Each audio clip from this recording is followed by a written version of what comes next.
জীবন এক মহাসমুদ্রের মতো। কখনো সেই সমুদ্র শান্ত, কখনো উত্তাল। এক মুহূর্তে হাসি, আনন্দ, সাফল্যের ঢেউ আমাদের ঘিরে ধরে, আর পরের মুহূর্তে দুঃখ, ব্যর্থতা, হতাশা আমাদের ভাসিয়ে নিয়ে যায়। পৃথিবীর কোনো মানুষই নেই যে দুঃখের স্পর্শ থেকে মুক্ত। ধনী গরিব, শিক্ষিত অশিক্ষিত, নামী অনামী, সবার জীবনেই কোনো না কোনো সময়ে দুঃখ এসে কড়া নাড়ে। দুঃখ যেন অদৃশ্য এক শৃঙ্খল, যা আমাদের স্বাধীনভাবে বাঁচতে দেয় না। আমরা যতই চেষ্টা করি, যতই সুখের পিছনে দৌড়াই না কেন, দুঃখ আমাদের পিছু ছাড়ে না। ভিডিও শুরু করার আগে আসুন আমরা সবাই একত্রে প্রার্থনা করি, যেন এই অমৃতবাণী শোনার মাধ্যমে আমাদের হৃদয় আলোকিত হয় এবং ভগবানের কৃপা আমাদের জীবনে চিরকাল বিরাজমান থাকে। যদি আপনি আমাদের চ্যানেলে প্রথমবার এসে থাকেন, তাহলে সাবস্ক্রাইব করুন, ভিডিওটি লাইক করুন এবং মন্তব্যে লিখুন জয় শ্রী রাধে কৃষ্ণ, যাতে এই পবিত্র বার্তা সবার হৃদয়ে ছড়িয়ে পড়ে। কুরুক্ষেত্রের যুদ্ধক্ষেত্রে পাণ্ডব রাজপুত্র অর্জুনও এক ভয়ঙ্কর দুঃখ এবং দ্বিধার মধ্যে পড়েছিলেন।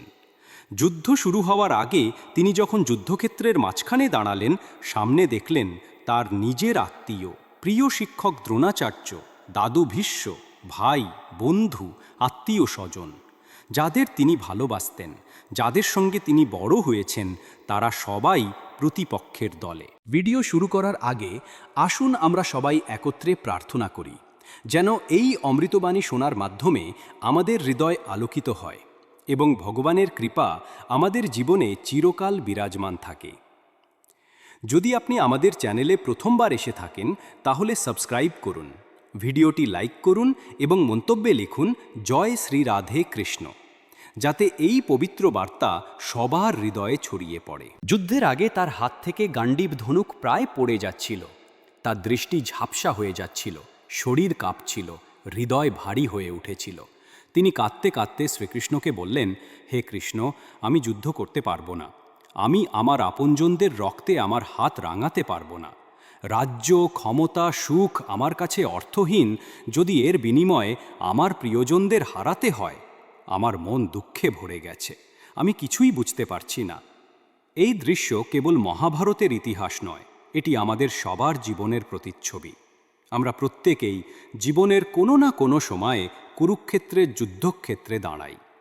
আমাদের যুদ্ধের শত্রুরা হয়তো ভিন্ন, কিন্তু যুদ্ধের কষ্ট, ভয় এবং দুঃখ একই রকম।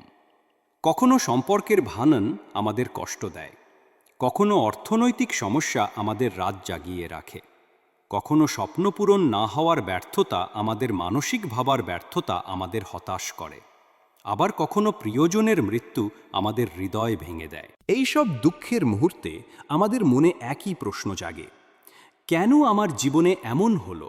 কিভাবে আমি এই দুঃখ থেকে মুক্তি পাব? অর্জুনও সেই প্রশ্ন করেছিলেন, আর তখনই শ্রীকৃষ্ণ তার মুখ খুললেন।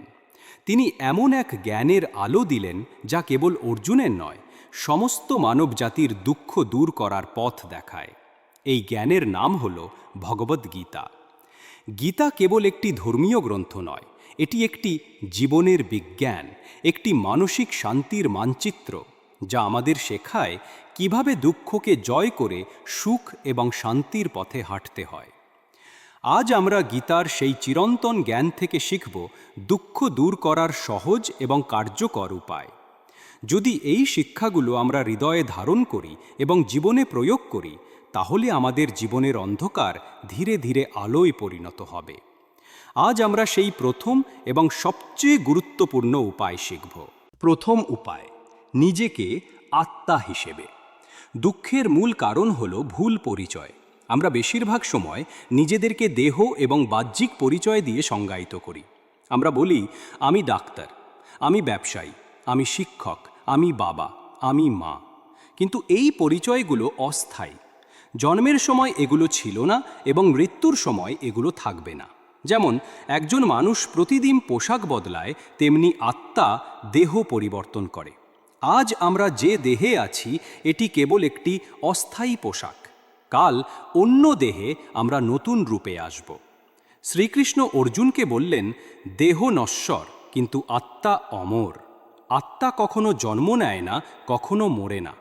যেমন পুরনো কাপড় ফেলে নতুন কাপড় পরা হয়, তেমনি আত্মা পুরনো দেহ ত্যাগ করে নতুন দেহ গ্রহণ করে। এই জ্ঞান দুঃখ দূর করার প্রথম ধাপ। কারণ বেশিরভাগ দুঃখ আসে যখন আমরা মনে করি আমি মানেই এই দেহ। যখন দেহে আঘাত লাগে, যখন দেহের সম্পর্ক ভেঙে যায়, যখন দেহের ইচ্ছা পূরণ হয় না, আমরা কষ্ট পাই। কিন্তু যদি আমরা বুঝতে পারি আমরা কেবল দেহ নই, বরং চিরন্তন আত্মা, তাহলে দুঃখ কমে যায়। কারণ তখন আমরা উপলব্ধি করি বাহ্যিক জিনিস ক্ষণস্থায়ী, আজ আছে কাল নেই, কিন্তু আমাদের আসল সত্তা কখনো ধ্বংস হয় না। ভুল পরিচয়ের কারণে দুঃখ। ধরুন একজন অভিনেতা মঞ্চে ভিখারির চরিত্রে অভিনয় করছে। দর্শক তাকে ভিখারি ভাবছে, তাকে অপমান করছে, কিন্তু অভিনেতা জানে এটি কেবল একটি চরিত্র। নাটক শেষ হলে সে তার আসল পরিচয়ে ফিরে যাবে। আমাদের জীবনও ঠিক তেমনই। আজ আমরা ধনী বা গরিব, সম্মানিত বা অবহেলিত, এসব কেবল অস্থায়ী চরিত্র। আমাদের প্রকৃত পরিচয় হলো আত্মা। যখন আমরা এই সত্যটি ভুলে যাই, আমরা দেহ এবং বাহ্যিক পরিচয়ের সঙ্গে নিজেদের জড়িয়ে ফেলি। ফলে উদাহরণস্বরূপ, যদি কেউ আমাদের সমালোচনা করে, আমরা কষ্ট পাই, কারণ আমরা মনে করি আমাদের অস্তিত্ব আঘাতপ্রাপ্ত হয়েছে। যদি আমরা চাকরি হারাই, আমরা মনে করি আমাদের জীবন শেষ। কিন্তু আসলে এটি কেবল বাহ্যিক পরিবর্তন। আমাদের ভেতরের আত্মা একই রকম থাকে। বাস্তব জীবনের গল্প। রাহুল নামের এক যুবকের গল্প ধরা যাক। রাহুল ছোটবেলা থেকেই প্রতিযোগিতার মধ্যে বড় হয়েছে। তার বাবা মা সবসময় বলতেন, তুমি সফল না হলে তোমার কোনো মূল্য নেই। এই কথাগুলো তার মনে গভীরভাবে গেঁথে যায়। রাহুল তার জীবন কাটিয়েছে সাফল্যের পিছনে দৌড়ে। সে বড় চাকরি পেয়েছে, গাড়ি কিনেছে, বিশাল বাড়ি তৈরি করেছে, কিন্তু তার ভেতরে শান্তি ছিল না। সে সব সময় ভয় পেত, যদি আমি এই চাকরি হারাই, যদি আমার টাকা শেষ হয়ে যায়। একদিন হঠাৎ তার চাকরি চলে গেল, তার ব্যবসা ক্ষতির মুখে পড়ল। সে ভেঙে পড়ল এবং ভাবল, আমার জীবন শেষ। তখন তার এক আধ্যাত্মিক শিক্ষক তাকে গীতার শিক্ষা দিলেন। তিনি বললেন, তুমি যে চাকরিকে, টাকাকে, মর্যাদাকে আমি মনে করেছ, এগুলো কেবল অস্থায়ী। তুমি দেহ নও, তুমি আত্মা।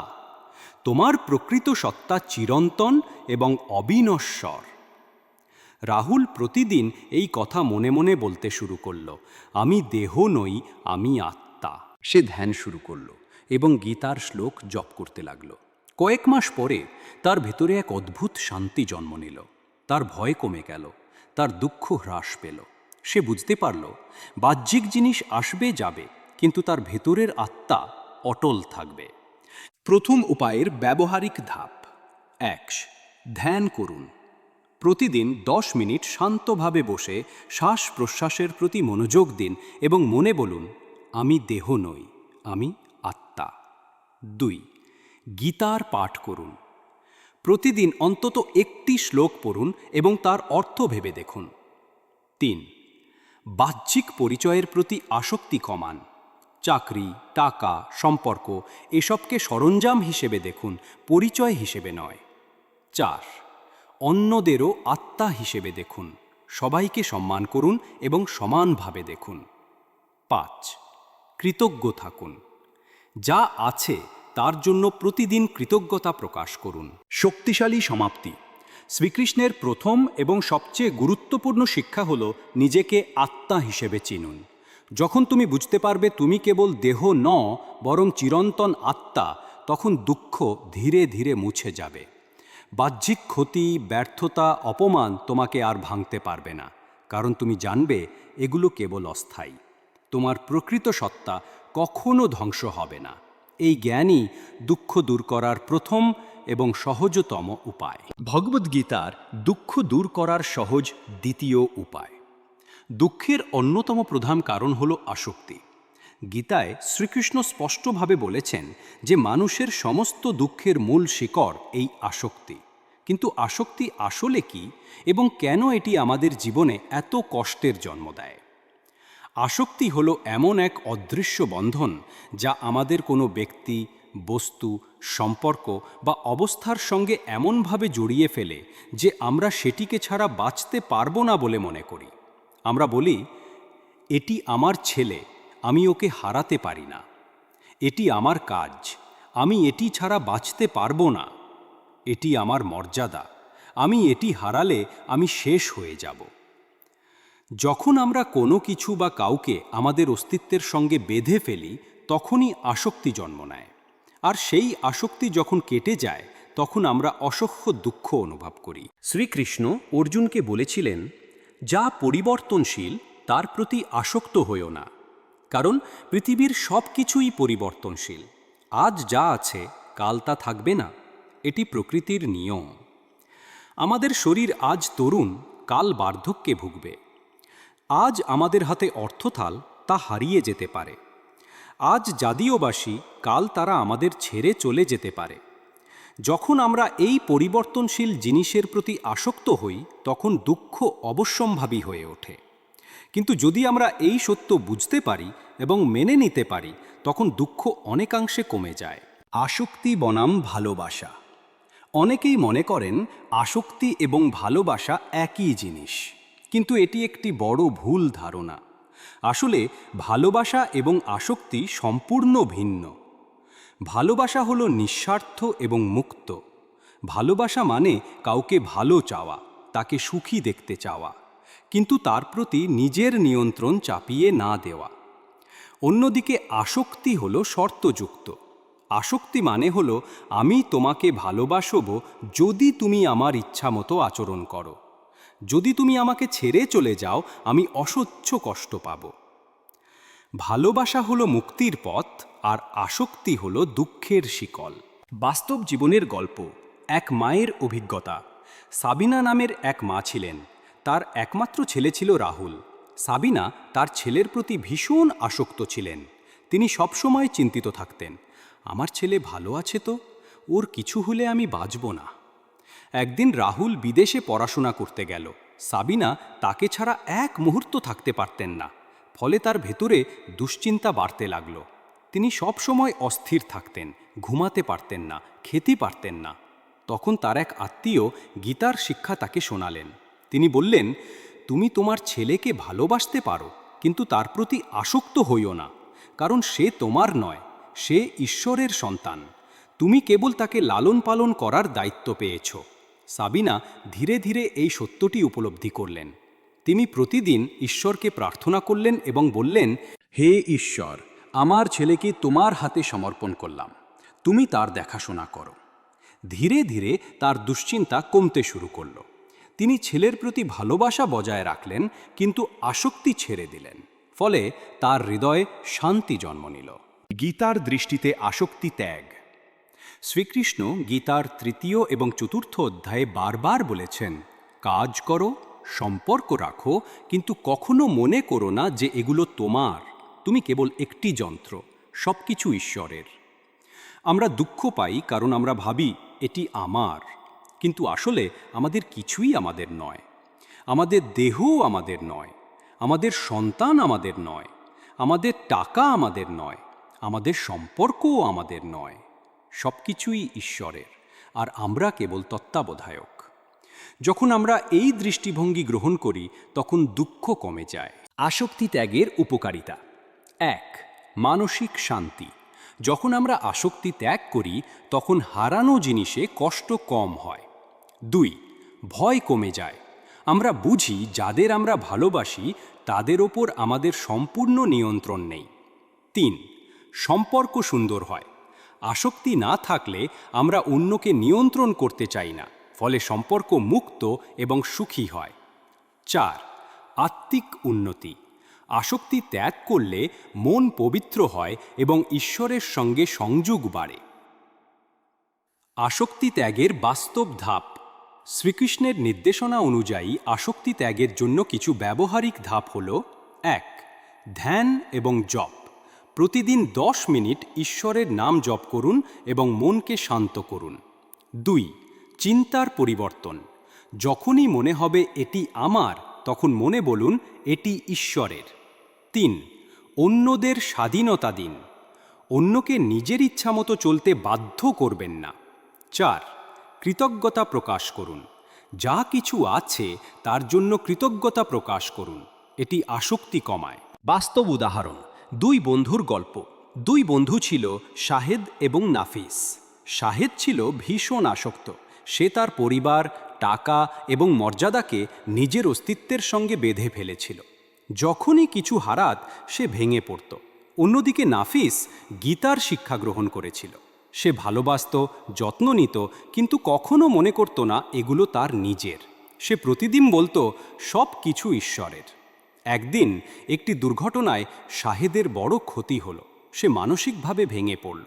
নাফিসও ক্ষতির মুখে পড়েছিল, কিন্তু সে শান্ত ছিল, কারণ সে জানত এটি অস্থায়ী, এটি ঈশ্বরের ইচ্ছা। এই গল্প প্রমাণ করে আসক্তি দুঃখ বাড়ায়, আর আসক্তি ত্যাগ শান্তি আনে। আধুনিক জীবনে প্রাসঙ্গিকতা। আজকের যুগে মানুষ ভীষণভাবে আসক্ত। সোশ্যাল মিডিয়া, মোবাইল ফোন, চাকরি, সম্পর্ক সব কিছুতে আসক্তি বেড়েছে। আমরা সব কিছুকে নিজের বলে মনে করি, ফলে সামান্য হারালেই দুঃখ আমাদের গ্রাস করে। যদি আমরা গীতার শিক্ষা অনুযায়ী আসক্তি ত্যাগ করতে পারি, তাহলে আমাদের দুঃখ কমে যাবে। আমরা বুঝব আমরা কেবল যাত্রার পথিক, কিছুই স্থায়ী নয়। শক্তিশালী সমাপ্তি। দ্বিতীয় উপায়, জীবনে দুঃখ কমাতে চাইলে আসক্তি ত্যাগ করতে হবে। ভালোবাসা থাকবে, যত্ন থাকবে, কিন্তু তার সঙ্গে আঁকড়ে ধরা থাকবে না। শ্রীকৃষ্ণ আমাদের মনে করিয়ে দেন, যা পরিবর্তনশীল তার প্রতি আসক্ত হইও না। তুমি কেবল যন্ত্র, সব কিছু ঈশ্বরের। যখন তুমি এই দৃষ্টিভঙ্গি গ্রহণ করবে, তখন হারানো জিনিস তোমাকে কষ্ট দিতে পারবে না। তুমি তখন ভেতরে শান্তি খুঁজে পাবে। ভগবদ্গীতা, দুঃখ দূর করার সহজ তৃতীয় উপায়। জীবনে দুঃখের সবচেয়ে বড় একটি কারণ হল ফলাফলের প্রতি আসক্তি। আমরা প্রতিদিন অসংখ্য কাজ করি, পড়াশোনা করি, চাকরি করি, ব্যবসা করি, সম্পর্কের যত্ন নিই, কিন্তু আমাদের মন সবসময় ব্যস্ত থাকে কাজের ফলাফল নিয়ে। আমরা প্রতিনিয়ত চিন্তা করি, অ্যাফ্লুয়েন্ট হব, আমার টার্গেট পূর্ণ হবে তো, আমাকে কি সবার মধ্যে সম্মান দেওয়া হবে, ফ্লারিশিং, আমি কি প্রথম হতে পারবো। এই চিন্তাগুলো আমাদের ভেতরে অস্থিরতা এবং ভয় তৈরি করে। যখন ফলাফল আমাদের ইচ্ছামতো হয় না, তখন আমরা হতাশ হয়ে যাই এবং গভীর দুঃখে ভুগি। শ্রীকৃষ্ণ অর্জুনকে এই কারণেই বলেছিলেন ভগবদ্গীতার অন্যতম বিখ্যাত শ্লোকে, কর্ম করো, কিন্তু তার ফলাফলের প্রতি আসক্ত হইও না। কর্মণ্যেবাধিকাস্তে মা ফলেষু কদাচন। এই বাক্যটি কেবল আধ্যাত্মিক শিক্ষাই নয়, এটি মানসিক শান্তি এবং দুঃখ দূর করার সবচেয়ে শক্তিশালী সূত্র। এটি বোঝা এবং প্রয়োগ করা গেলে জীবনের 90 কাজ বনাম ফলাফল পার্থক্য বোঝা। আমাদের জীবনে 2টি জিনিস থাকে, 1 কাজ করার অধিকার অ্যাকশন, 2 ফলাফল রেজাল্ট। শ্রীকৃষ্ণ বলেছেন আমাদের নিয়ন্ত্রণ কেবল কাজের ওপর, ফলাফল কখনোই আমাদের পুরোপুরি নিয়ন্ত্রণে থাকে না। ধরুন একজন কৃষক মাঠে বীজ বপন করল, সে পানি দিল, সার দিল, যত্ন নিল, কিন্তু ফসল হবে কি না তা তার হাতে নয়। এটি নির্ভর করে বৃষ্টি, আবহাওয়া, প্রাকৃতিক নিয়ম এবং আরও অনেক কিছুর ওপর। যেমন কৃষক তার সর্বোচ্চ চেষ্টা করল, তেমনি আমাদেরও কাজ হলো চেষ্টা করা, কিন্তু ফলাফল আমাদের হাতে নেই। আমরা যখন এটি ভুলে যাই এবং ফলাফলকে নিজের হাতে ধরে রাখতে চাই, তখনই দুঃখ শুরু হয়, কারণ আমাদের আশা এবং বাস্তবতার মধ্যে পার্থক্য তৈরি হয়। ফলাফলের প্রতি আসক্তির ক্ষতি। ফলাফলের প্রতি আসক্তি আমাদের জীবনে বিভিন্নভাবে ক্ষতি করে। 1 অস্থিরতা বাড়ে। যখন আমরা ফলাফল নিয়ে অতিরিক্ত ভাবতে থাকি, আমাদের মন সব সময় দুশ্চিন্তায় ভরা থাকে। এটি ঘুম নষ্ট করে, মনোযোগ নষ্ট করে, স্বাস্থ্য নষ্ট করে। 2 ভয় জন্মায়। ফলাফল খারাপ হলে কি হবে এই ভয় আমাদের কাজের মান কমিয়ে দেয়। আমরা ব্যর্থতার ভয়ে সাহসী সিদ্ধান্ত নিতে পারি না। 3 হতাশা বাড়ে। ফলাফল যদি আমাদের আশা অনুযায়ী না হয়, আমরা ভেঙে পড়ি এবং দুঃখে নিমজ্জিত হই। 4 সম্পর্ক নষ্ট হয়। ফলাফল না হলে আমরা অন্যকে দোষ দিই, ফলে সম্পর্ক ভেঙে যায়। 5 আনন্দ হারিয়ে যায়। আমরা কেবল ফলাফল নিয়ে ব্যস্ত থাকি, ফলে কাজের আনন্দ হারিয়ে যায়। বাস্তব জীবনের গল্প, পরীক্ষার কষ্ট। রুমা নামের এক মেয়ের গল্প বলি। রুমা সব সময় প্রথম হতে চাইত। সে প্রতিদিন 8-10 ঘন্টা পড়াশোনা করত, কিন্তু তার মন পড়াশোনার চেয়ে বেশি ব্যস্ত থাকত ফলাফল নিয়ে। সে প্রতিদিন ভাবত, আমি যদি প্রথম না হই, আমার বাবা মা আমাকে ভালোবাসবেন না, আমার সম্মান থাকবে না। ফলে পরীক্ষার দিন তার মন অস্থির হয়ে যেত। সে ভুল করত, নার্ভাস হয়ে পড়ত। একদিন সে প্রথম হতে পারল না। তার মনে হলো তার জীবন শেষ হয়ে গেছে। সে কাঁদল, হতাশ হলো এবং পড়াশোনার প্রতি আগ্রহ হারালো। পরে তার এক শিক্ষক তাকে গীতার এই শ্লোক শোনালেন, কর্ম করো কিন্তু ফলাফলের প্রতি আসক্ত হইও না। শিক্ষক তাকে বললেন, রুমা, তোমার কাজ হলো পড়াশোনা করা, ফলাফল ঈশ্বরের হাতে। তুমি চেষ্টা করো, কিন্তু ফলাফলের সঙ্গে তোমার সুখকে বেঁধে রেখো না। রুমা এই শিক্ষা গ্রহণ করল। পরের বছর সে শান্ত মনে পরীক্ষায় অংশ নিল। সে আরও ভালো করল এবং সুখী হল। প্রথম হোক বা না হোক, ফলাফল ছেড়ে দেওয়ার মানে অলস হওয়া নয়। অনেকে ভুলভাবে মনে করেন ফলাফলের প্রতি আসক্তি ছেড়ে দিলে মানুষ অলস হয়ে যাবে, সে আর চেষ্টা করবে না। কিন্তু শ্রীকৃষ্ণ তা বলেননি। তিনি বলেছেন, কাজ করো তোমার সর্বোচ্চ শক্তি দিয়ে, কিন্তু ফলাফল ঈশ্বরের হাতে ছেড়ে দাও। এটি হলো কর্মযোগের পথ। এখানে কাজ হলো পূর্ণ মনোযোগ দিয়ে করা, কিন্তু দুশ্চিন্তা ছাড়া। যেমন একজন তীরন্দাজ লক্ষ্যভেদ করে, কিন্তু বাতাস বা অন্যান্য কারণে তীর লক্ষ্যভ্রষ্ট হতে পারে। তীরন্দাজের কাজ হলো লক্ষ্যভেদ করা, কিন্তু তীরের গন্তব্য তার হাতে নয়। ব্যবহারিক ধাপও, ফলাফল ছেড়ে দেওয়ার কৌশল। 1. কাজের প্রতি মনোযোগ দিন। প্রতিদিন মনে মনে বলুন, আমার কাজ হলো চেষ্টা করা, ফলাফল ঈশ্বরের হাতে। 2. ফলাফল কল্পনা করবেন না। কাজের সময় কেবল কাজের ওপর মনোযোগ দিন, ফলাফল কল্পনা করবেন না। 3. কৃতজ্ঞ থাকুন। যা ফলাফলই আসুক না কেন, তার জন্য কৃতজ্ঞতা প্রকাশ করুন। 4. ব্যর্থতাকে শিক্ষা হিসেবে নিন। ব্যর্থতা মানে শেষ নয়, এটি শেখার সুযোগ। 5. ধ্যান এবং জপ করুন। প্রতিদিন ধ্যান করুন যাতে মন শান্ত থাকে। বাস্তব উদাহরণ, 2 ব্যবসায়ীর গল্প। এক শহরে 2 ব্যবসায়ী ছিল, তানভীর এবং সালমান। দুজনেই সমান পরিশ্রম করত। তানভীর প্রতিদিন কাজ করত, কিন্তু তার মন সবসময় ব্যস্ত থাকত লাভ এবং ক্ষতি নিয়ে।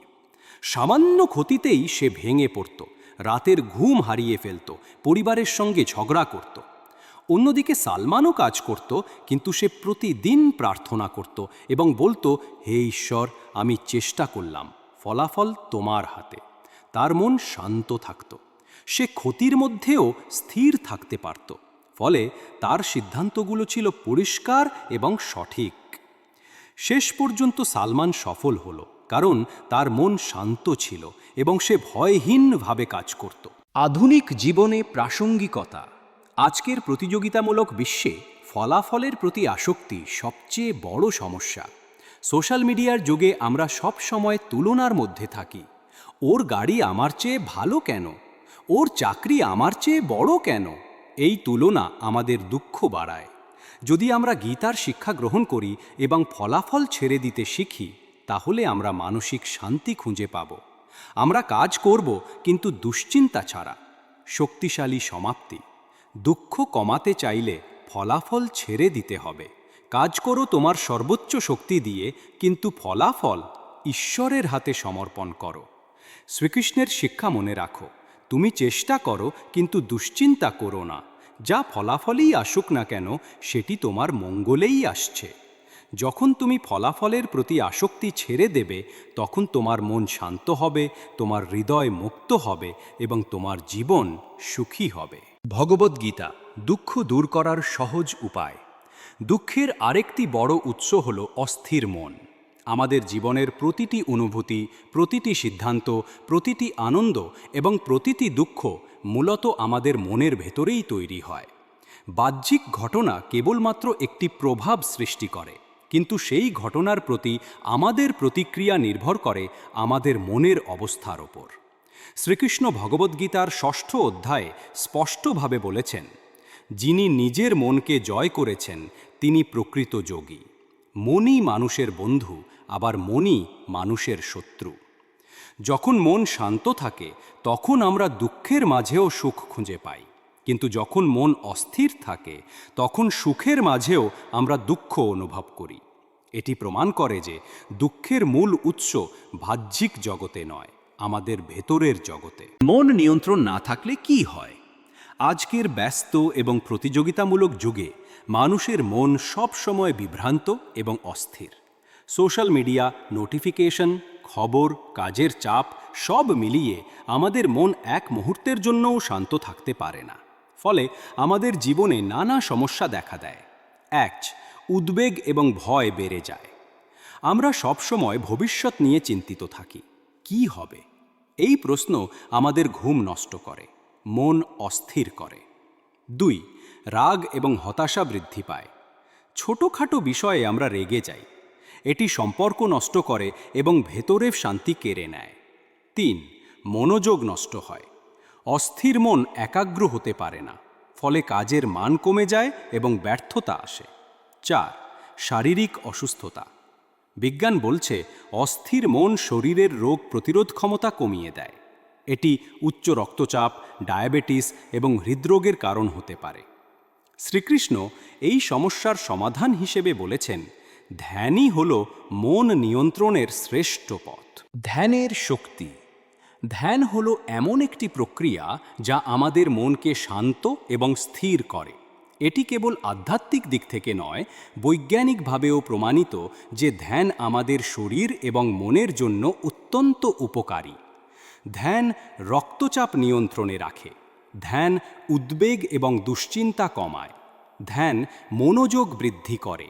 ধ্যান হৃদয়কে সুস্থ রাখে। ধ্যান আমাদের ভেতরের শান্তি ফিরিয়ে আনে।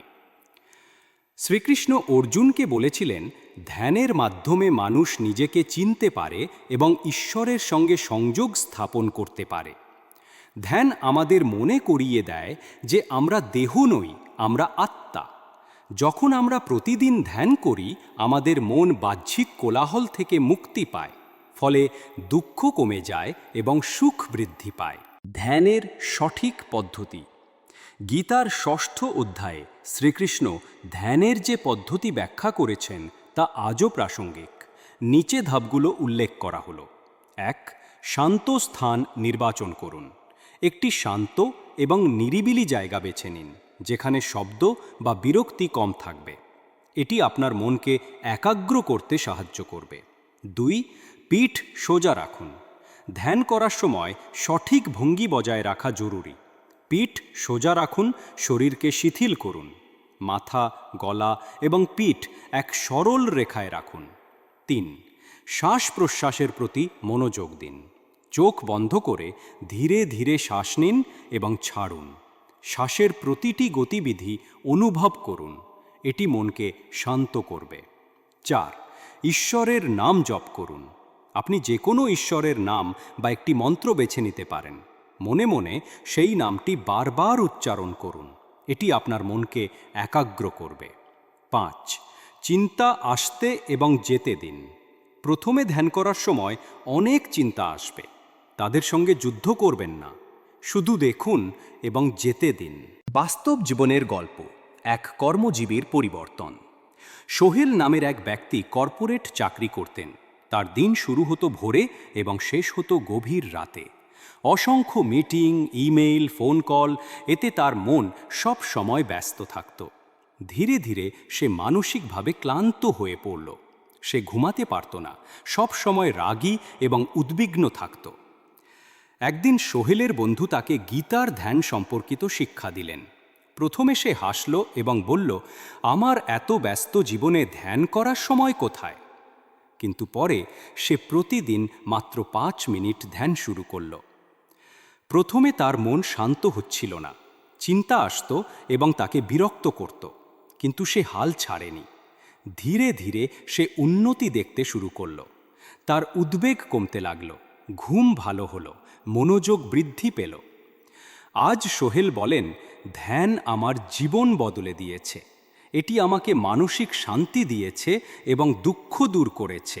ধ্যানের উপকারিতা গীতার আলোকে শ্রীকৃষ্ণ বলেছেন, ধ্যানের মাধ্যমে মানুষ 3টি বড় উপকার লাভ করে। 1. মন শান্ত হয়, অস্থিরতা কমে যায়, দুঃখ হ্রাস পায়। 2. বাহ্যিক জগৎ থেকে মুক্তি, আমরা বাহ্যিক সমস্যার দাস না হয়ে ভেতরের শান্তি খুঁজে পাই। 3. ঈশ্বরের সঙ্গে সংযোগ, ধ্যান আমাদের ঈশ্বরের কাছাকাছি নিয়ে যায়। ব্যবহারিক টিপস, প্রতিদিনের জীবনে ধ্যান যুক্ত করা, প্রতিদিন ভোরে ধ্যান করার চেষ্টা করুন। ধ্যানের সময় মোবাইল ফোন দূরে রাখুন। প্রথমে 5 মিনিট দিয়ে শুরু করুন, ধীরে ধীরে সময় বাড়ান। একটি নির্দিষ্ট জায়গা বেছে নিন এবং প্রতিদিন সেখানে ধ্যান করুন। ধ্যান শেষে কিছুক্ষণ শান্তভাবে বসে থাকুন। বাস্তব উদাহরণ, 2 ছাত্রের গল্প। 2 ছাত্র ছিল রাহুল এবং ইমরান। রাহুল সবসময় অস্থির থাকত। পরীক্ষার আগে সে এতটাই চিন্তিত হতো যে পড়াশোনায় মনোযোগ দিতে পারত না। পরীক্ষার হলে নার্ভাস হয়ে ভুল করত। অন্যদিকে ইমরান প্রতিদিন 10 মিনিট ধ্যান করত। তার মন শান্ত থাকত। সে পরীক্ষার সময় পরিষ্কারভাবে চিন্তা করতে পারত এবং ভালো ফল করত। এই গল্প প্রমাণ করে যে ধ্যান কেবল আধ্যাত্মিক নয়, এটি বাস্তব জীবনের সাফল্যের জন্যও জরুরি। আধুনিক জীবনে ধ্যানের প্রয়োজনীয়তা। আজকের যুগে আমাদের মন প্রতিনিয়ত বাহ্যিক জগতে ব্যস্ত থাকে। নোটিফিকেশন, খবর, কাজের চাপ সব কিছু আমাদের মনকে টেনে ধরে। যদি আমরা প্রতিদিন কিছু সময় ধ্যান না করি, তাহলে আমরা দুঃখ এবং উদ্বেগ থেকে মুক্ত হতে পারব না। ধ্যান হলো সেই শক্তি যা আমাদের ভেতরের জগতে ফিরিয়ে আনে। এটি আমাদের মনে করিয়ে দেয় যে শান্তি বাহ্যিক জগতে নয়, আমাদের ভেতরেই আছে। শক্তিশালী সমাপ্তি। জীবনের দুঃখ দূর করতে চাইলে মনকে শান্ত করতে হবে, আর মনকে শান্ত করার সবচেয়ে শক্তিশালী উপায় হল ধ্যান। শ্রীকৃষ্ণ বলেছেন, মনই মানুষের বন্ধু, আবার মনই মানুষের শত্রু। যদি তুমি মনকে জয় করতে পারো, তাহলে দুঃখ তোমাকে স্পর্শ করতে পারবে না। প্রতিদিন কিছু সময় ধ্যান করো, ঈশ্বরের নাম জপ করো এবং ভেতরের শান্তিকে জাগ্রত করো। যখন তোমার মন শান্ত হবে, তখন তুমি সত্যিকারের সুখ খুঁজে পাবে। ভগবদ্গীতা, দুঃখ দূর করার সহজ 5ম উপায়। জীবনে এমন কিছু মুহূর্ত আসে যখন আমাদের সমস্ত চেষ্টা, পরিকল্পনা, জ্ঞান এবং শক্তি ব্যর্থ হয়ে যায়। আমরা যতই চেষ্টা করি না কেন, জিনিসগুলো আমাদের ইচ্ছা মতো হয় না। কখনো প্রিয়জনকে হারাই, কখনো হঠাৎ বড় ধরনের ক্ষতির সম্মুখীন হই, কখনো এমন সমস্যার মুখে পড়ি যা আমরা কল্পনাও করিনি। এসব সময়ে আমাদের ভেতরে এক ধরনের অসহায়ত্ব জন্ম নেয়। আমরা কাঁদি, চিৎকার করি, অভিযোগ করি, কিন্তু কিছুই বদলাতে পারি না। এই মুহূর্তে মানুষ প্রায়শই গভীর হতাশায় ডুবে যায় এবং ভাবে, আমার সব শেষ হয়ে গেছে, আমার আর কোনো পথ নেই। কিন্তু ভগবদ্গীতা আমাদের একটি অসাধারণ শিক্ষা দেয়। এটি হলো ভক্তি এবং আত্মসমর্পণ। এটি কেবল একটি আধ্যাত্মিক ধারণা নয়, বরং দুঃখ দূর করার অন্যতম সহজ এবং কার্যকর উপায়। শ্রীকৃষ্ণ গীতার শেষ অধ্যায়ে অর্জুনকে বলেছিলেন, সব ধর্ম ত্যাগ করে কেবল আমার শরণ নাও। আমি তোমাকে সব পাপ থেকে মুক্তি দেব, ভয় করো না। সর্বধর্মান পরিত্যজ্য মামেকং শরণং ব্রজ, অহং ত্বা সর্বপাপেয়াভ্যমেয়াক্ষয়িষ্যামি মা শুচঃ। এই শ্লোকের গভীর অর্থ হল, আমরা যতই চেষ্টা করি না কেন, জীবনের কিছু বিষয় আমাদের নিয়ন্ত্রণের বাইরে। এই বাস্তবতাকে মেনে নিয়ে আমাদের উচিত ঈশ্বরের হাতে নিজেদের সম্পূর্ণভাবে সমর্পণ করা। যখন আমরা এটি করি, তখন আমাদের ভেতরের ভয় এবং দুঃখ দূর হয়ে যায়। ভক্তির প্রকৃত অর্থ। ভক্তি মানে কেবল মন্দিরে গিয়ে প্রার্থনা করা নয়। ভক্তি মানে হৃদয়ের গভীর ভালোবাসা এবং বিশ্বাস। যেমন একটি ছোট শিশু তার মায়ের প্রতি পূর্ণ ভরসা রাখে। সে জানে না মা কিভাবে তাকে রক্ষা করবেন, কিন্তু সে নিশ্চিত যে মা সর্বদা তার মঙ্গল করবেন। একইভাবে ভক্ত মানে সেই ব্যক্তি যে ঈশ্বরের প্রতি নিখাদ ভালোবাসা রাখে। সে জানে না ভবিষ্যতে কি ঘটবে, কিন্তু সে বিশ্বাস করে ঈশ্বর যা করবেন তা তার মঙ্গলের জন্যই করবেন। ভক্তি হলো সেই শক্তি যা দুঃখের অন্ধকারকে আলোর পথে নিয়ে যায়। কারণ যখন আমরা ঈশ্বরের প্রতি ভক্তি স্থাপন করি, আমরা আর একা অনুভব করি না। আমরা বুঝতে পারি আমাদের জীবনের প্রতিটি মুহূর্তে ঈশ্বর আমাদের সঙ্গে আছেন। আত্মসমর্পণের শক্তি। ভক্তির পরবর্তী ধাপ হল আত্মসমর্পণ।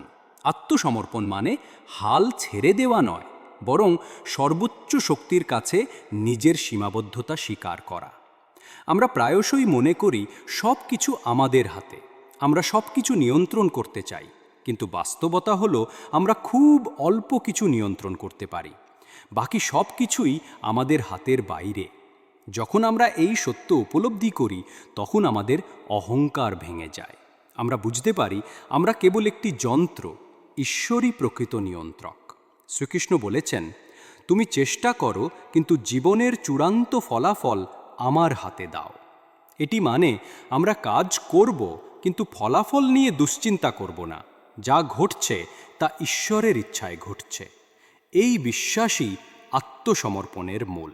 বাস্তব জীবনের গল্প। এক মায়ের শান্তি। রুমা নামের এক মায়ের একমাত্র ছেলে ছিল। সে তার ছেলেকে নিয়ে বাঁচত। একদিন তার ছেলে গুরুতর অসুস্থ হয়ে পড়ল। রুমা তার সমস্ত অর্থ, সময় এবং শক্তি ছেলের চিকিৎসায় ব্যয় করল, কিন্তু চিকিৎসা সত্ত্বেও তার অবস্থা ক্রমশ খারাপ হতে লাগল। এক রাতে হাসপাতালের বেডের পাশে বসে রুমা কাঁদতে কাঁদতে বলল, হে ঈশ্বর, আমি আমার সর্বোচ্চ চেষ্টা করেছি, এখন আমি আর কিছু করতে পারছি না। আমি আমার ছেলেকে তোমার হাতে সমর্পণ করলাম, যা তোমার ইচ্ছা তাই হোক। সেই মুহূর্তে তার হৃদয়ে এক অদ্ভুত শান্তি নেমে এলো। ছেলের অবস্থা তখনও গুরুতর ছিল, কিন্তু রুমার ভেতরের ভয় এবং দুশ্চিন্তা দূর হয়ে গেল। সে বুঝতে পারল ঈশ্বর যা করবেন সেটি তার মঙ্গলের জন্যই করবেন। ভক্তি এবং আত্মসমর্পণের মানসিক প্রভাব। মনোবিজ্ঞানও প্রমাণ করেছে যে যখন আমরা কোনো উচ্চ শক্তির প্রতি ভরসা করি, আমাদের মানসিক চাপ কমে যায়। এটি আমাদের মস্তিষ্কে অক্সিটোসিন এবং সেরোটোনিন নিঃসৃত করে, যা সুখ এবং শান্তির অনুভূতি তৈরি করে। যখন আমরা ঈশ্বরের কাছে নিজেদের সমর্পণ করি, আমরা বুঝতে পারি যে আমরা একা নই। এটি আমাদের হৃদয়ে সাহস এবং শান্তি আনে, ফলে দুঃখের মাঝেও আমরা দৃঢ় থাকতে পারি। ব্যবহারিক ধাপও। ভক্তি এবং আত্মসমর্পণ চর্চা করার উপায়। 1. প্রতিদিন প্রার্থনা করুন। প্রতিদিন কয়েক মিনিট ঈশ্বরের কাছে প্রার্থনা করুন। আপনার সুখ, দুঃখ, ভয় এবং আশা সব ঈশ্বরের কাছে প্রকাশ করুন। 2. ঈশ্বরের নাম জপ করুন। প্রতিদিন একটি নির্দিষ্ট সময়ে ঈশ্বরের নাম জপ করুন। এটি মনকে শান্ত করবে এবং ভক্তি বাড়াবে। 3. ফলাফল ঈশ্বরের হাতে ছেড়ে দিন। কাজ করুন আপনার সর্বোচ্চ শক্তি দিয়ে, কিন্তু ফলাফল নিয়ে দুশ্চিন্তা করবেন না। 4. কৃতজ্ঞতা প্রকাশ করুন। যা কিছু আছে তার জন্য ঈশ্বরকে ধন্যবাদ দিন। এটি হৃদয়ে ভক্তি জন্মায়। 5. নিঃস্বার্থভাবে অন্যকে সাহায্য করুন। অন্যের সেবা করা ভক্তির সর্বোচ্চ প্রকাশ। বাস্তব উদাহরণ।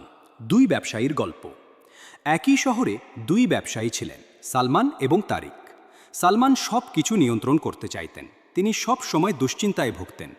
যদি আমার ব্যবসা ব্যর্থ হয়, যদি আমি ক্ষতিগ্রস্ত হই।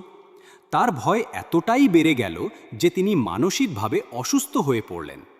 অন্যদিকে তারিক প্রতিদিন প্রার্থনা করতেন এবং বলতেন, হে ঈশ্বর, আমি চেষ্টা করলাম, এখন বাকিটা তোমার হাতে। তার মন শান্ত থাকত। সে ব্যর্থতার মুখোমুখি হলেও স্থির থাকতে পারত। শেষ পর্যন্ত তারিক সফল হলো, কারণ তার সিদ্ধান্তগুলো ছিল পরিষ্কার এবং ভয়হীন। আসক্তি ছেড়ে ঈশ্বরের হাতে নিজেকে সমর্পণ।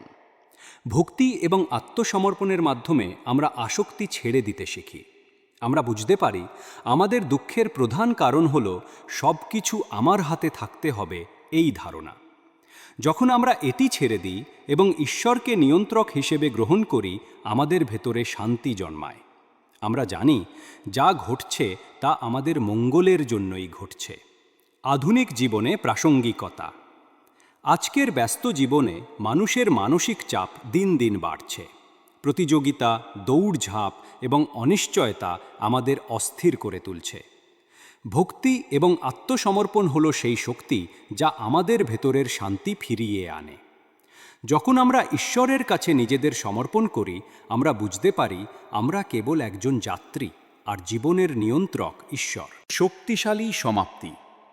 দুঃখ দূর করার শেষ এবং সবচেয়ে শক্তিশালী উপায় হল ভক্তি এবং আত্মসমর্পণ।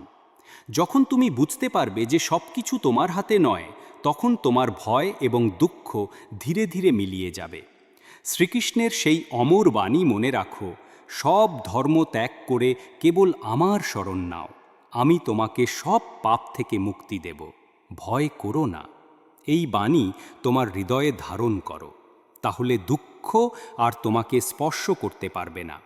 তুমি তখন ভেতরে শান্তি এবং শক্তি অনুভব করবে এবং তোমার জীবন মুক্তির পথে এগিয়ে যাবে।